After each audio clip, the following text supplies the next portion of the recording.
श्री स्वामी समर्थ आपली Y-T family आणि आपल्या स्वामी समर्थ या परिवारामध्ये तुमच्या सर्वांचं खूप खूप स्वागत आहे. आणि आपला स्वामी समर्थ परिवार असाच मोठा हो आणि स्वामी समर्थांचे उपदेश विचार मी तुमच्यापर्यंत असेच पोहोचत राहावे हीच माझी स्वामी समर्थांच्या चरणी प्रार्थना. आणि तुमचा आजचा दिवस खूप चांगला जाओ आणि तुमच्या मनातल्या सर्व चांगल्या इच्छा स्वामी महाराज पूर्ण करोत हीच माझी स्वामींच्या चरणी प्रार्थना. श्री स्वामी समर्थ. आणि एवढे म्हणून मी आजच्या आपल्या व्हिडिओला सुरुवात करते. व्हिडिओ आवडल्यास स्वामी समर्थ विचार उपदेश कथा आवडल्यास नक्की लाईक शेअर सबस्क्राईब करा आणि आपल्या स्वामी समर्थ या चॅनलला सपोर्ट करा. श्री स्वामी समर्थ. देव आज तुला म्हणतोय, प्रिय बाळांनो, तुमच्या जीवनात येणाऱ्या क्षणांमध्ये परिवर्तनाची आणि आशीर्वादाची मोठी संधी आहे. ही पुढील 6 मिनिटे महत्त्वाची आहेत.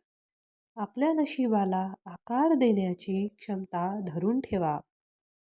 देव आज तुला म्हणतोय, हरकत नाही, कितीही वाईट वेळ असू देत, तुला कितीही अडकलेली वासू दे, तुम्ही किती रडला आहात हे मला माहिती आहे. तुझ्या इच्छा अपूर्ण राहिल्या आहेत हे मला माहिती आहे. तू निराश आहेस हे मला माहिती आहे.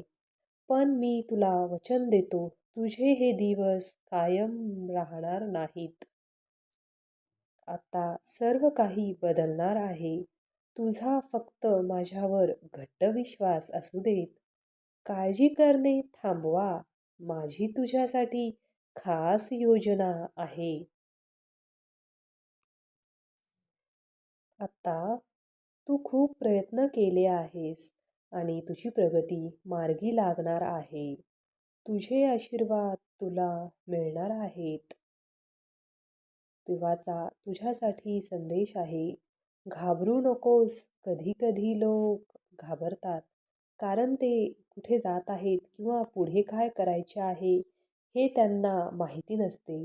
पण जेव्हा आपण हरवतो तेव्हा देव आपल्याला मार्ग दाखवू शकतो.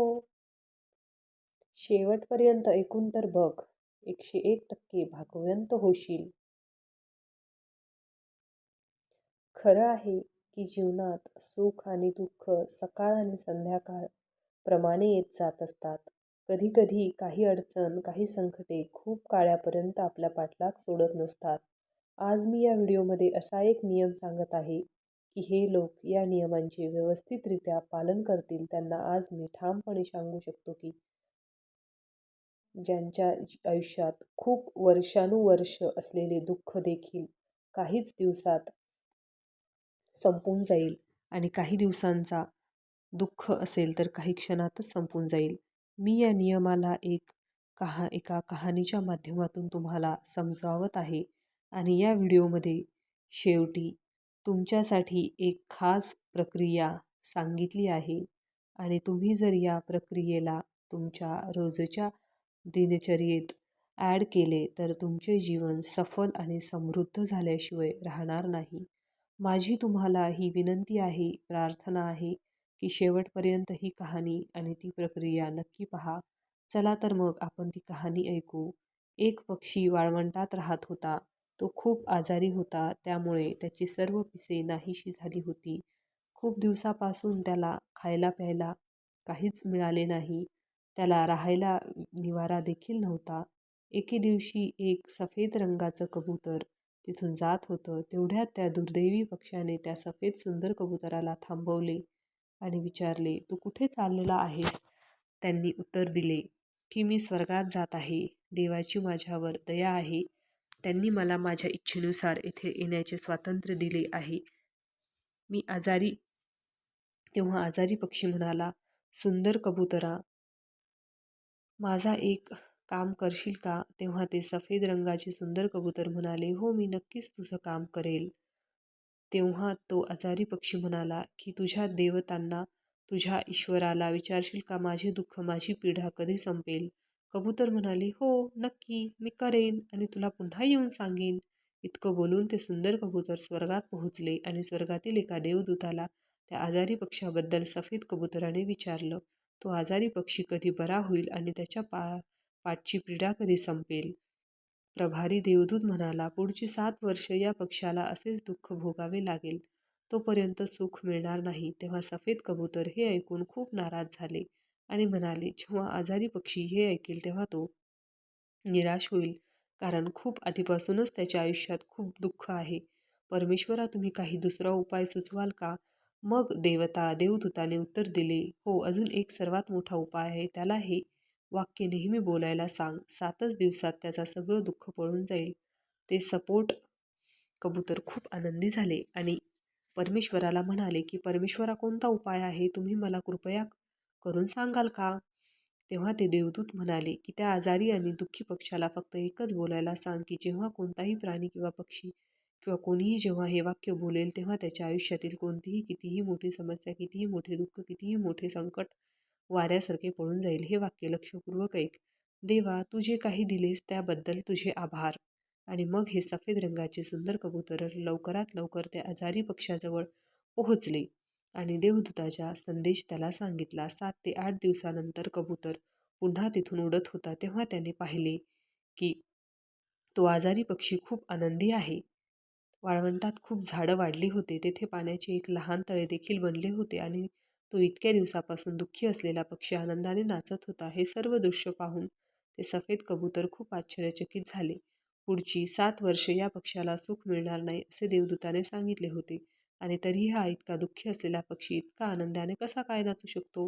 हा प्रश्न मनात ठेवून कबूतर स्वर्गाच्या दारात देवदूताला भेटायला गेले आणि कबुतराने देवदूतासमोर प्रश्न ठेवला. देवदूताने उत्तर दिले, हो, हे खरे आहे की 7 वर्ष पक्ष्यासाठी आनंदी नव्हता, परंतु पक्षी असल्याने त्याचे आयुष्य बदलले. तो त्याच्या प्रत्येक परिस्थितीमध्ये बोलत होता, देवा, तुझे जे काही दिले आहे त्यासाठी तुझे खूप आभार. म्हणूनच त्याचे जीवन खूप लवकरच पूर्णपणे बदलले गेले. जेव्हा पक्षी गरम वाळूवर म्हणाला, प्रभू, या सर्व गोष्टींमध्ये साठी धन्यवाद. असे बोलण्यामागे नक्कीच काहीतरी कारण असावे. जेव्हा पक्षी उडू शकत नव्हते तेव्हा ते म्हणाले, देवा, या सर्व गोष्टींसाठी धन्यवाद. जेव्हा त्याला खूप तहान लागली होती आणि तेव्हा आजूबाजूला पाणी नसतानाही तो म्हणाला, सर्व गोष्टींसाठी परमेश्वरा, तुझे खूप आभार.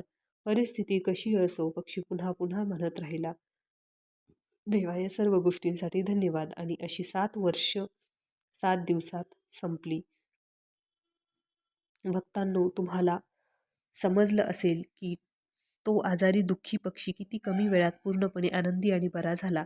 त्याची पंख पूर्णपणे नीट झाली. तो त्याचे अन्न स्वतः शोधू शकत होता आणि त्याचं आयुष्य पूर्णपणे बदलून गेले होते. ठीक याप्रमाणे तुम्ही जर तुमच्या जीवनात या सूत्राचा उपयोग केला तर तुमचे देखील जीवन आनंदाने समृद्ध होऊन जाईल. जेव्हा तुम्ही तुमच्याकडे असलेल्या सर्व गोष्टींसाठी ईश्वराचा आभार मानत असतात, तेव्हा तुम्ही स्वतःच तुमचे भाग्य बदलत असता. तुमच्या आयुष्यात सकारात्मक गोष्टी घडू लागतात. आपण या कहाणी शिकलो आहोत आपल्याकडे असलेल्या सर्व गोष्टीसाठी, मग त्या कोणत्याही असो, जेव्हा आपण त्या परमेश्वराचा आभार मानतो तेव्हा नक्कीच आपल्या भागात चमत्कार होतो. या मंत्रांमध्ये इतकी ताकद आहे की तो आपल्याला नकारात्मकतेकडून सकारात्मकतेकडे घेऊन जातो. जर तुम्हाला तुमचे आयुष्य बदलायचे असेल, आयुष्यात चमत्कार करून घ्यायचा असेल, तर नक्कीच रोज तुमच्या ईश्वराचे नाव असलेले सर्व गोष्टींसाठी आभार व्यक्त करत जा. अर्थात हे थोडं अवघड आहे, पण ज्यासाठी मार्ग झाले त्याच्यासाठी हाच पर्याय आहे. ज्यांच्यासाठी जीवनाची बहुतेक दारे बंद झालेली दिसतात, ते दरवाजे उघडण्यासाठी निसर्ग आपली शक्ती किंवा मेहनत घेतो. तो शांतपणे नाही. अशा वेळी निसर्ग एक नवीन आणि मजबूत दरवाजा तयार करत असतो. मजबूत गोष्टी विकसित होण्यास वेळ लागतो. तो दरवाजा तयार होईपर्यंत आपल्याला धीराने थांबावे लागेल. लक्षात ठेवा, आयुष्यात दुःखी होण्याची 100 कारणे असतील, तर आनंदी होण्याची किमान 10 कारणे आहेत. जर गरज असेल तर निराशेच्या क्षणी 100 दुःखी कारणे सोडून आशा निर्माण करणारी 10 कारणे शोधा. वाट भेटू लागेल. आता मी तुम्हाला तुमच्या पूर्ण दिवसाची दिनचर्या म्हणजे रुटीन सांगत आहे. तुम्हाला कशा प्रकारे धन्यवाद प्रार्थनेला तुमच्या रोजच्या दिनचर्येत सामील करायचे आहे ते लक्षपूर्वक ऐका. तुम्ही जर या प्रकारे तुमच्या जीवनात या धन्यवाद प्रार्थनेला सामील केले तर नक्कीच तुमचे जीवन चमत्कारासारखे बदलून जाईल. जेव्हा तुम्ही सकाळी उठता तेव्हा ध्यान करा आणि त्या साठी आणि त्या दिवसासाठी देवाचे आभार माना. तुमचे परमेश्वर कुणीही असो, त्यांना मनापासून असं म्हणा की परमेश्वरा, या सुंदर आणि सफलतेने भरलेल्या दिवसासाठी तुमचे खूप खूप आभार. माझ्या आयुष्यात माझ्यावर खूप प्रेम करणारे आईवडील आणि कुटुंबातुमचे खूप खूप धन्यवाद. यानंतर तुम्ही जेव्हा नाश्ता करायला बसता असाल तेव्हा त्या नाश्त्याच्या प्लेटला स्पर्श करून परमेश्वराला म्हणा की परमेश्वरा, या नाश्त्यासाठी तुमचे खूप खूप आभार. यानंतर जेव्हा तुम्ही तुमचे काम चालू करत असाल, मग ते काम कोणतेही असो, तुमचा उद्योगधंदा असू शकतो किंवा मग अभ्यास असू शकतो किंवा मग तुम्ही कामासाठी बाहेर जात असाल, तेव्हा फक्त परमेश्वराला इतकं म्हणा की माझ्या परमेश्वरा, मला दिलेल्या कामासाठी मी तुमचा आभारी आहे. मला दिलेल्या उत्पन्नासाठी मी तुमचा खूप खूप आभारी आहे. मला माझ्या आयुष्यात इतके चांगले मित्र मैत्रिणी दिल्याबद्दल मी तुमची आभारी आहे. माझ्या कार्याला सफल करण्यासाठी मी तुमची आभारी आहे. मला आज काहीतरी नवीन शिकण्यासाठी मी तुमची आभारी आहे. मग याप्रमाणे जेव्हा तुम्ही दुपारचे जेवण जेवत असाल तेव्हा तीच प्रक्रिया पुन्हा करायची आहे, जी तुम्ही नाश्ता करताना केली होती आणि रात्री जेवताना देखील त्याचप्रमाणे तुमच्या ताटाला स्पर्श करून देवाचे आभार मानायचे आहेत. वास्तवात जर तुम्ही असं केलं तर तुमची दुनिया पूर्णपणे बदलून जाईल. जर तुमच्या आयुष्यात कोणत्या गोष्टीची कमी असेल ती देखील काही दिवसात भरून निघेल. ही एक अशी भावना आहे, अशी प्रार्थना आहे, जी तुमच्या आयुष्यात रोजच्या रोज केले तर तुमचे भाग्य लवकरच सफलतेकडे जाऊन पोहोचेल. घरात धन, संपत्ती, शांती सर्व काही येईल. यानंतर सर्वात महत्त्वपूर्ण वेळ आहे ती म्हणजे रात्री झोपण्यापूर्वीची. ध्यानपूर्वक नक्की ऐका. रात्री झोपण्यापूर्वी तुम्हाला तुमचा पूर्ण दिवस आठवायचा आहे आणि दिवसातील लहान लहान यशासाठी देवाचे आभार आहे असं म्हणायचं आहे. तुमच्या स्वप्नासाठी, तुमच्या इच्छांसाठी तुम्हाला जे काही हवे आहे त्या सर्वांसाठी कल्पना करा की ते स्वप्न, त्या इच्छा पूर्ण होणार आहेत आणि हे सर्व पूर्ण होण्यासाठी परमेश्वराचे ॲडव्हान्समध्ये आभार माना. देवाचे ऋणी राहा. वास्तवात काहीच दिवसात ते सर्व तुमच्याकडे असेल. जी आज तुमची इच्छा आहे किंवा तुमचे स्वप्न आहे, फक्त झोपण्यापूर्वी तुम्हाला तुमच्या देवाजवळ या प्रकारे प्रार्थना. परमेश्वरा, माझे काम जगभर प्रसिद्ध केल्याबद्दल मी तुमचे खूप आभार मानू इच्छितो आणि मी तुमचा आभारी आहे. मला यशस्वी होण्याची संधी दिल्याबद्दल धन्यवाद. माझ्या चांगल्या कमाईबद्दल धन्यवाद. चांगले आई-वडील, चांगले कुटुंब आणि चांगले मित्र देण्यासाठी खूप खूप धन्यवाद. माझ्या सर्व कार्यासाठी मी तुमची आभारी आहे. मी आज जे नवीन शिकलो त्यासाठी खूप आभारी आहे. भिवू नकोस, मी तुझ्या पाठीशी आहे. एवढंच म्हणून मी आजचा व्हिडिओ संपवते. धन्यवाद.